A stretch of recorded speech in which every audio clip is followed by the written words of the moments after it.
Hey y'all!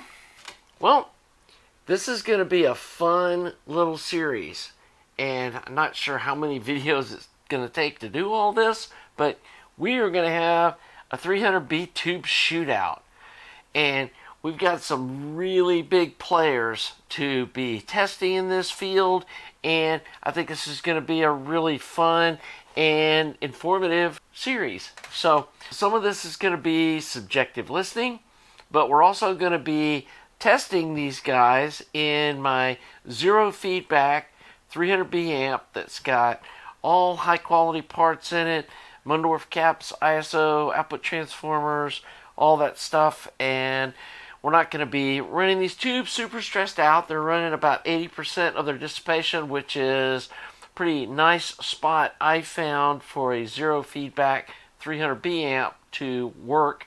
We're going to be pushing about 7 watts out of the amp, and we will see if the power changes with different output tubes, but mainly we're going to be looking at like the distortion profile and the frequency response curves and seeing what the difference in these tubes looks like scientifically, as well as what I think they sound like. And I've listened to quite a few of these tubes in the past. Some of these I've listened to in a lower quality amp that had some global negative feedback, which kind of negates the sound of the tube.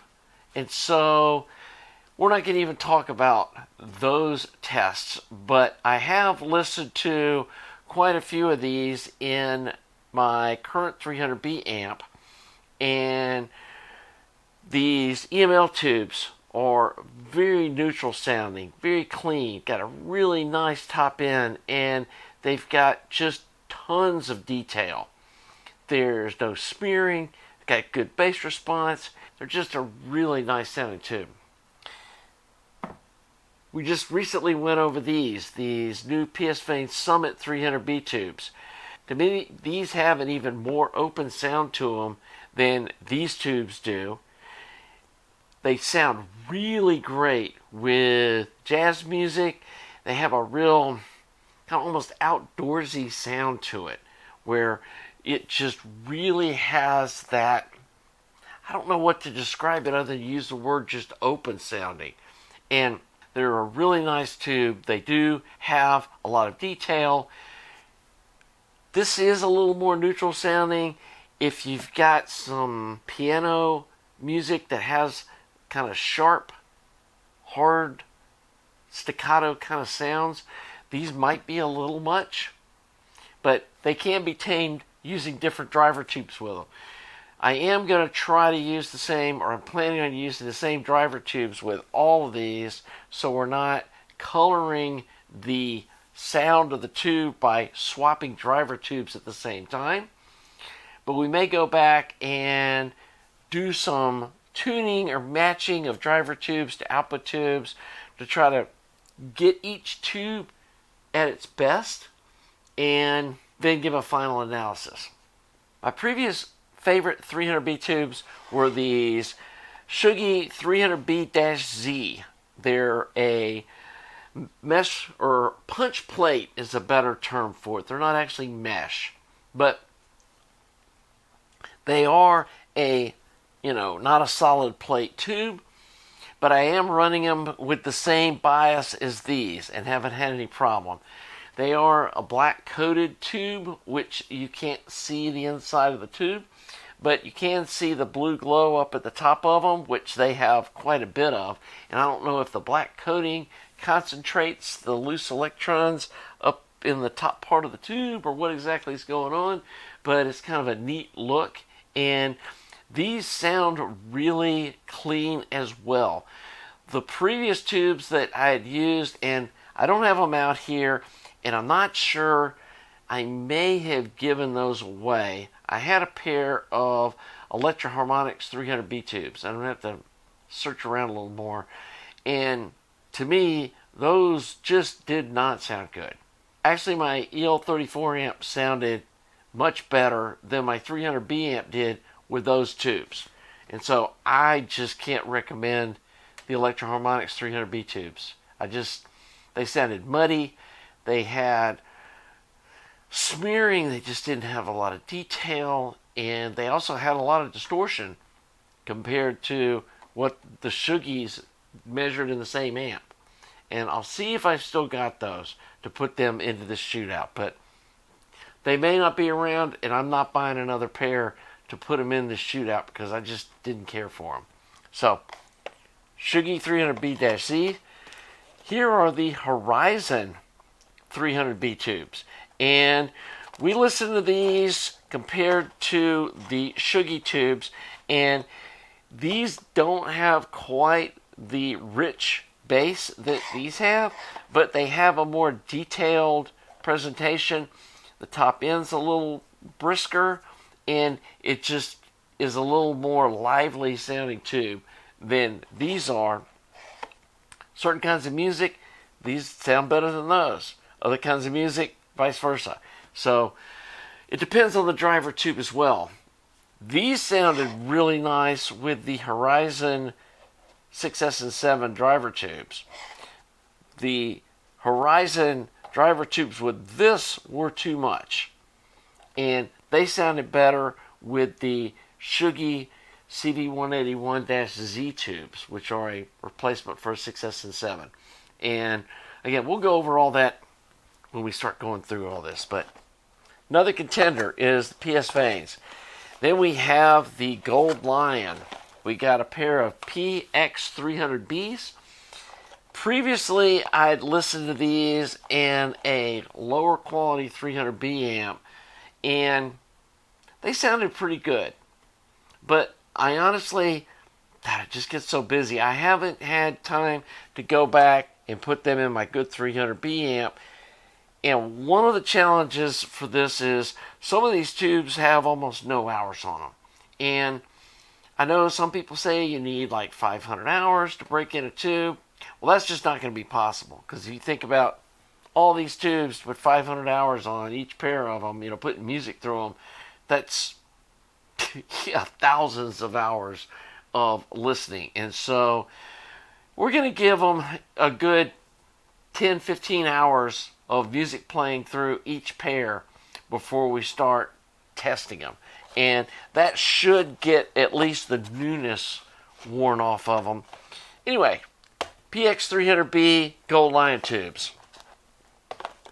And then we have the grandfather of them all, some Western Electric 300B tubes. These are some of the new production. These are not the B spec. These are the good A spec tubes. A viewer sent me these and these to put into the Shootout. They said that these don't have a lot of time on them, so I do need to burn these in some. And yeah, they should be the gold standard, but we'll see. Previously, I wasn't super impressed by the way these sounded, especially for their cost. I mean, they're far and above what these EML tubes cost, or you could buy the Summit tubes and these tubes for what a pair of these cost. But they've got the brand recognition. They're made in the USA, and again, now I've got a really good 300B amp to put them in, so we're going to see how they stack up with the rest of these. And then finally, we got a pair of these PSVane. They're supposed to be replicas of the Western Electric tube. They call them a WE300B Plus. And it says, enjoyment of winners in life. That's kind of interesting. And let's see, it says classic vacuum tube classic replica. PSVane is born for music. And I'm not sure exactly what vintage these are, or I may reach out to my friend Melody at PSVane and say, where in the lineup are like these versus these versus. I mean, I know where these and these are. This is more of a budget-friendly 300B tube that it's around the same price point as like the Gold Lions or the other 300B tubes, where this is definitely a premium tube. And I mean, these these are nice looking tubes. And they have the little notch on them like the Western Electrics do. Let's pull out one of these Western Electrics and look at it. And it comes with a plethora of information. It has registration cards that have never been filled out. And then here's the plate curves for this specific serial number tube, which is interesting. It shows the test capacitances and all that stuff, so that's interesting. And so they say they're a replica of this tube. And let's look at these. Well, you can see they got, the plates are different colors. This is more of a silver plate, and this is a black plate. And the shape of the plate's a little different. The getter's in the same spot. But yeah, to say it's a replica, not sure that's entirely accurate. They've got a different little rivet pattern in the way that the plates are connected together. Anyway, time will tell when we listen to these. But here's the 300B Western Electric. And obviously, I don't want to drop any of these tubes, so we're going to be very careful with these while we're working with them. But anyway, I know some people have asked for comparisons of different tubes, and can you, like, do some testing and maybe even something beyond just listening to them to tell us what you think of the tubes. And I think it's time to do it. I think we've got the amplifier to do it with. And here's what the black coated Shugis look like.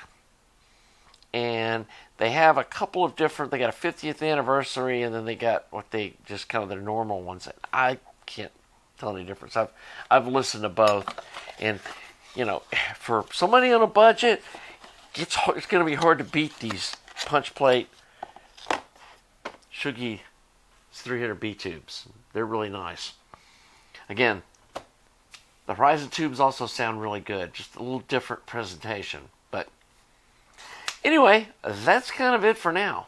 And I'll show you what these Summit tubes look like. They are interesting. They've got the old globe tube shape, like the early tubes had.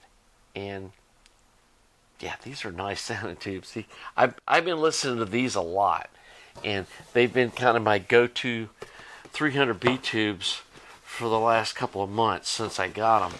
But these are also really good. And I was listening to some Billie Holiday, and the Summit was a little almost too much. I don't know if it was sibilance or just whatever you call that, where it's just a little, I don't know. This kind of took the edge off of it.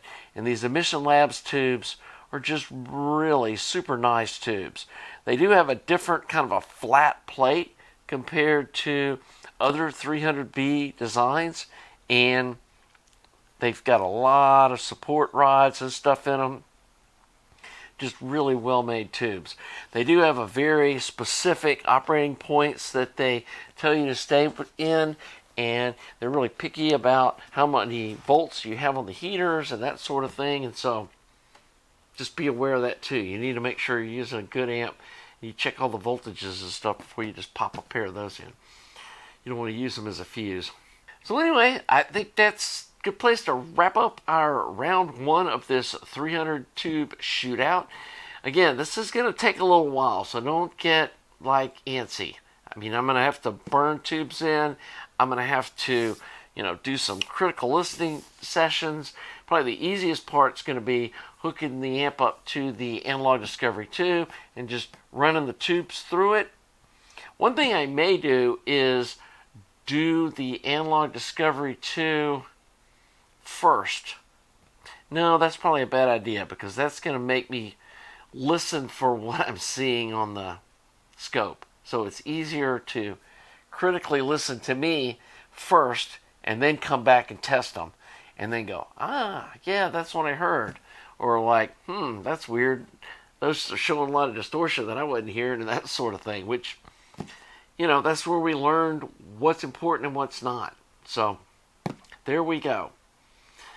Anyway, I hope you find this interesting. If you do, want to hang around for future episodes of this series, make sure you subscribe to the channel. Please like the video.